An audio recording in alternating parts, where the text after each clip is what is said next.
Hello everybody, Adrian Plus here. Yes, and Bridget. Hello. Number 89. I've been sitting saying 89 again and again in a tone of wonder. But it really is 89th Sounding the Shallows. It is. Yeah. It is. Yeah, it is. We had a good weekend this weekend. Oh, we didn't did. I was just going to say, in a way, this week has been a first, not just an 89th, because this is the first time we've been away. I say working. It is work, but it's so much more than that. Since you had your operation and all the rest of it, and yeah, it was such a lovely weekend at Scargill House. Scargill House is in Yorkshire, and it's the place where we have worked and continue to work now sometimes. And there were some wonderful people there this weekend, weren't there? There were. There really were. I think it was just...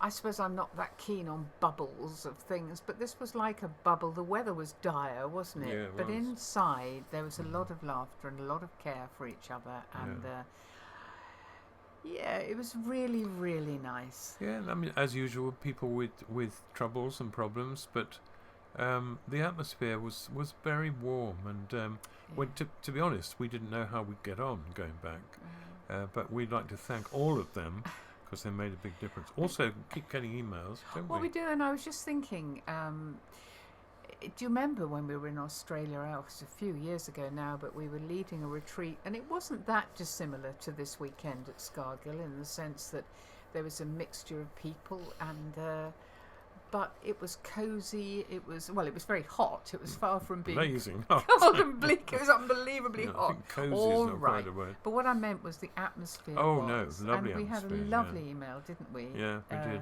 Just today, I think it was. Yeah, wonderful pictures of babies, which is very relevant because this couple have been trying for a long time to have a baby, and it hadn't been working, and I guess they got pretty low about it, and suddenly there was this little girl that they There had. was through IVF, and I Through think it was IVF, Last yeah. Hope, and I remember us praying with them, and Yeah. their desire, and at the same time their understanding that it might not happen. And now we had a picture of a little boy, Yeah. a It beautiful was a baby. wonderful picture of the new one, looking with absolutely wonder Yes. at the older sister. Yes. Very, Yeah. very lovely It was- picture. it So was thank you good. so much for that. Good to remember that miracles still happen, That's right. wasn't it? It's hard sometimes to hang on to that, really. And if you ever come to England, as I think I've said to you in an email today, I will absolutely make sure that I return the gift of a bottle of wine that you brought for us while we were there, which we really enjoyed. Who else have we heard from? Well, I think sometimes, I don't know what you think, Adrian, but it feels like a real privilege because somebody really puts into words in an email something that's obviously been on their mind for a long time. And I'm thinking of the email that we had from somebody who spoke out when they were quite young, believing it was absolutely the right thing to do. Well, we were talking about believing it was from God. believing directly it was from God, yes, Yeah. and then things not turning out at all how Well, he'd I think in a imagined. church culture where people generally, if they stand up and they talk positively about what's happened, it's so refreshing to have someone be absolutely honest about that, and to say that actually it affected the rest of his life because of finding, as far as he could see, and I suppose we have to say that, but as far as he could see, that he'd simply got it wrong. And you can just get it wrong. Of There is course you can. no doubt about that. Of course you can. Much shorter email was someone, because last week we told the joke about the prawn and the Oh, yeah. Christian, and he said he's not so much the prawn, but he likes saying, or perhaps even singing, the first line of my appalling rendition of a new version of the St. Augustine, the Bob Dylan song. I dreamed I saw a langoustine, which I hope he really enjoys, because I also still say that to myself. I don't know why I find it so funny. I think I'm not quite sure there's anyone else in my mad club, but obviously there is. There's at least one. That's great. That's Yeah, great. that's Well, right. these things are perhaps a little bit of a contrast, aren't they, to the general feeling this week? I mean, it's been it's a very frightening time, isn't it? I mean, It's a horribly uncertain time for the people of Ukraine, and in a way a horrible uncertain time for the world. Who to believe? Are we being manipulated into believing one thing? There's been some really sad, depressing stuff surrounding a member of our royal family. There's been that wiped out the other news, didn't it? It did. Which It is a bit actually depressing. wiped out the other news, and then an underlying huge question still. Should very small children be vaccinated? Is it all right to make the decision not to be vaccinated? I don't know. There was a very, very fluent and helpful doctor on this morning saying, don't feel guilty if you don't want your small children to be vaccinated. And if you do, that'd be wonderful, because you'll protect them from anything that comes along. But yeah, it leaves you uneasy. I mean, this all adds, doesn't it, to the stress of COVID and everything else. And a few years ago now, really quite a few years ago, I wrote some verse for you to do, which is simply about stress. So it seemed quite fitting, perhaps, that you should... should I read all of it? Or? Yeah, read it. Okay. Yeah. I've just been up the doctor's. I said, help me, Dr. Brown. But he says, you've got some tablets. And he had this awful frown. So I said, I've struggled up here from the other side of town because the downers break me up and then the uppers get me down. I'm in a mess. It causes stress. I've tried my best to rest without success, but I'm holding it together less and less. I suffer stress, and sometimes when I'm feeling very peaceful in my car, I hear some little clinkings, and I know I won't get far till the clinkings turn to clunkings, and we know what clunkings are. And the garage man will take a look and frown and say, aha, your car's a mess. Well, that causes stress. I've tried my best to rest without success, and I'm holding it together less and less. I suffer stress. And the papers say that food is bad. Avoid the butcher's meat. Nasty fatty stuff will clog and knock you off your feet. Well, everything is fatal, from meringues to shredded wheat. If it wasn't for starvation, I wouldn't be able to eat. So that's a mess and causes stress. I've tried my best to rest without success, and I'm holding it together less and less. I suffer stress. The world is full of terrorists who say they've been abused, and they're all against each other, and they're all a bit confused because they murder little people. And they say when they're accused that if your motivation's right, you have to be excused. Well, that's a mess, and it causes stress. And I've tried my best to rest without success, but I'm holding it together less and less. I suffer stress. And there's weapons pointing east and west. They'll soon be flying past. I can't sleep for thinking that the end's approaching fast. Every nerve is strained as I await the nuclear blast. Still, the night they drop the bomb, I suppose I'll get some sleep at last. But what a mess. It causes stress. And I've tried my best to rest without success. I'm holding it together less and less. I suffer stress. See, I need a friend to talk to, but they're few and far between. I ring them up and ask them, but they don't seem very keen. I'm just as sane as they are, and I never make a scene. They say I'm too neurotic, but I don't know what they mean. What a mess. It causes stress. I've tried my best to rest without success, and I'm holding it together less and less. I suffer stress. Actually, I remember writing that, and I was thinking I'll write something a bit lighter for us to do. And I got more and more stressed as I went through that, because although it's kind of light, those things were pretty real at the time, and some of them really, really still are. And I think that's why, for me, it's a recreation to do very funny or supposedly funny things sometimes. Take some of that weight off. And I found this book. Now, I don't think I've read this forever and ever. I don't think I've read this forever and ever. No, not for ages. I always love it when people who are not Christians ask me to do something, and I have to fit in somehow with what they're doing, with what I do. So this chap we knew asked me if I would write a grace, a before dinner Oh grace yeah. for the meeting of the landlords of the local pubs who were That's having a dinner together. Quite a privilege, Adrian. It was, wasn't it? Yeah. Yes. So I did that, and I'll read that to you in a minute. But the other two, I got a bit carried away then. Of course you did. Another one is for taxi drivers, and one for rail employees. And it was at the time when there was a lot of trouble with leaves on the track. Do you remember? Yes, of course. So just so you know. Now, so just this for is anybody from another country, just so That's before right, you yeah. read them, we do have a problem in the autumn with leaves falling onto the track from We the do. trees. It appears to be a very, very difficult thing for people to cope with or sort out in this country, doesn't it? We have a leaf problem. Yes, it's not So, snow. Here we go. This is the publicans' one. This is their grace before eating. Lord, we meet together here, mild and bitter, stout and pale. Grant from now till final orders that our spirits never ail. With specific gravity we shall hock depravity.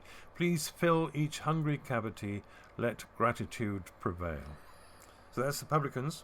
Taxi drivers. Simple thanks we offer now, no trace of ambiguity.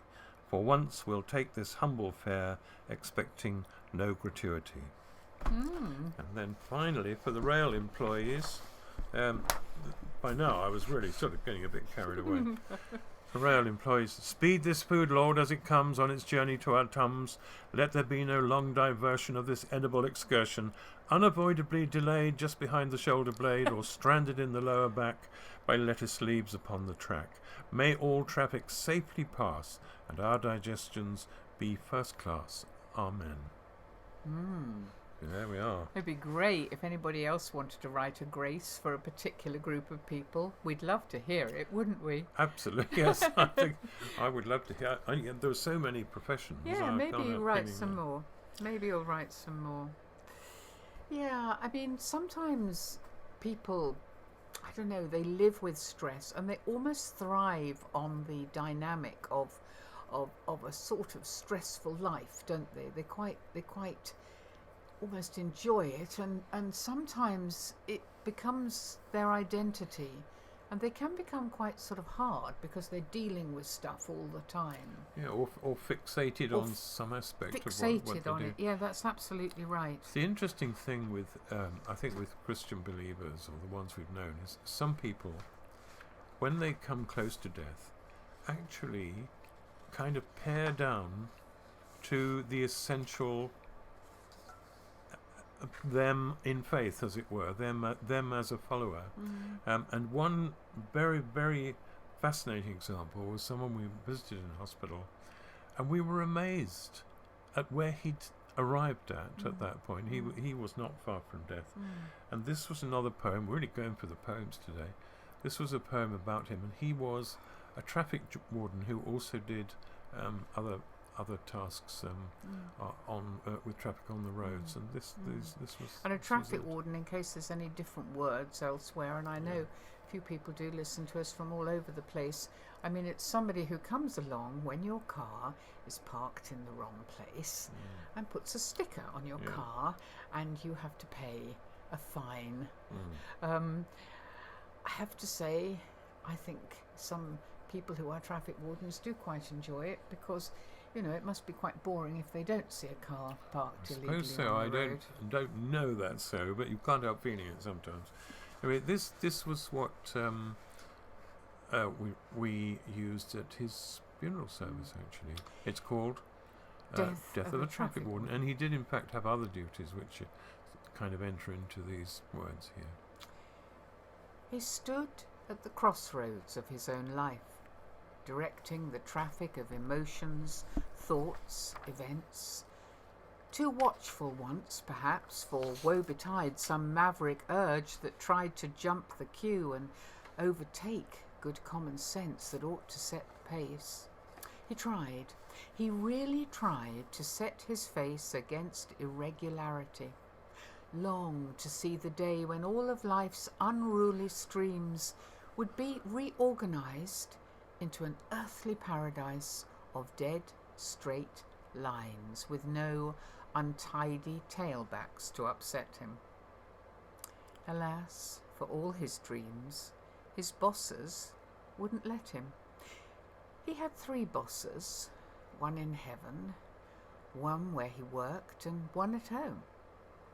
The first and last of these instructed him in many things. They taught him that the waving through of tender thoughts, a blind eye turned when unashamed compassion does a sudden U-turn in the outside lane, need not be crimes, that facts and feelings have to double park sometimes.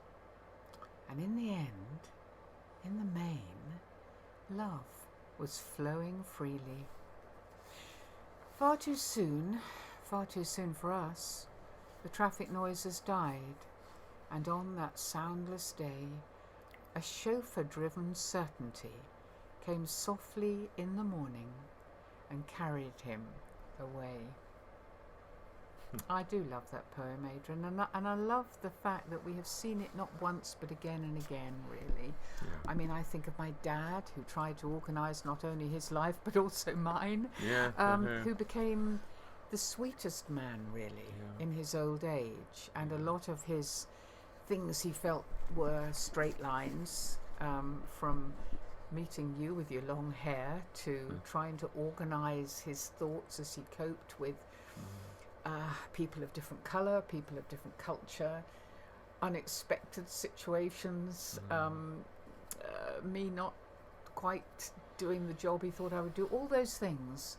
And then as he moved into old age, becoming softer and gentler. He did become softer and closer to God. Yeah. He did. Yeah. One of the things I have always tried to do is to do funny things about serious things. I've just got time for 2 more things, I think. This is called confessing, and what has always amused me is when people major on things that they're never going to want to do anyway. I mean, sins that they're not actually going to commit. So this is a slightly exaggerated version of that. Slightly. My conscience is clear about Gandhi's career. I didn't impede him one jot. I've never set lions on pre-church Hawaiians. I wanted to do so a lot. Nor am I the type to knock out my pipe on a 20-stone sumo for fun. And despite all that stupid mess in the Daily Express, I've never played chess on a nun. I fight all temptations to napalm small nations.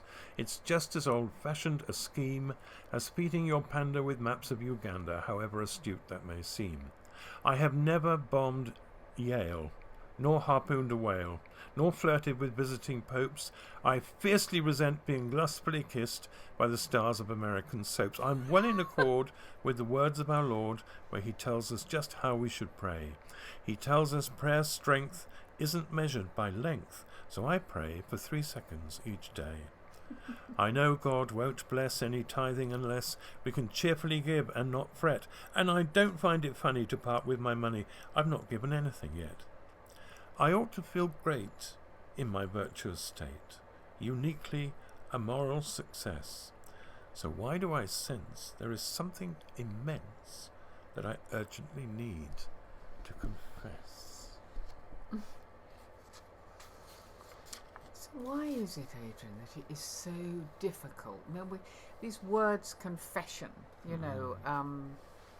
you've always felt that they're not either dull or upsetting part of a service, haven't you? No, I think they're God's favourite bit of a service, where you can get some stuff sorted out, draw some lines, and start again.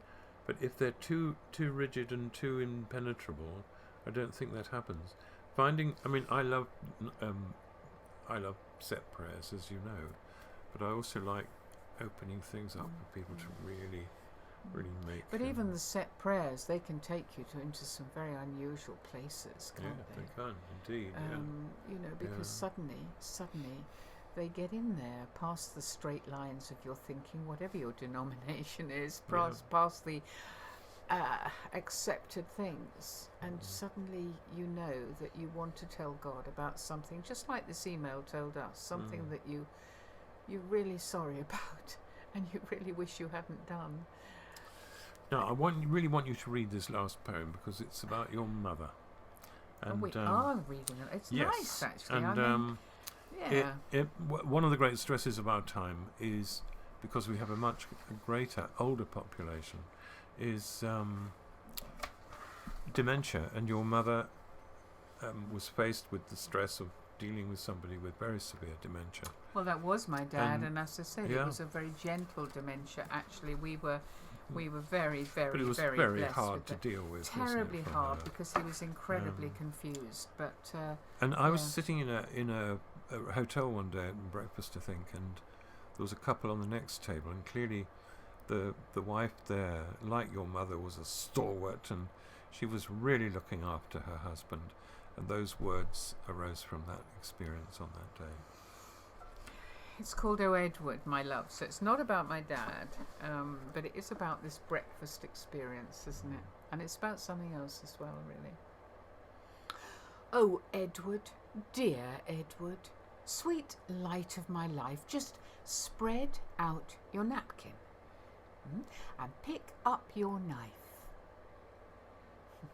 The stars shone through velvet like needles of light when you asked me to dance on the terrace that night.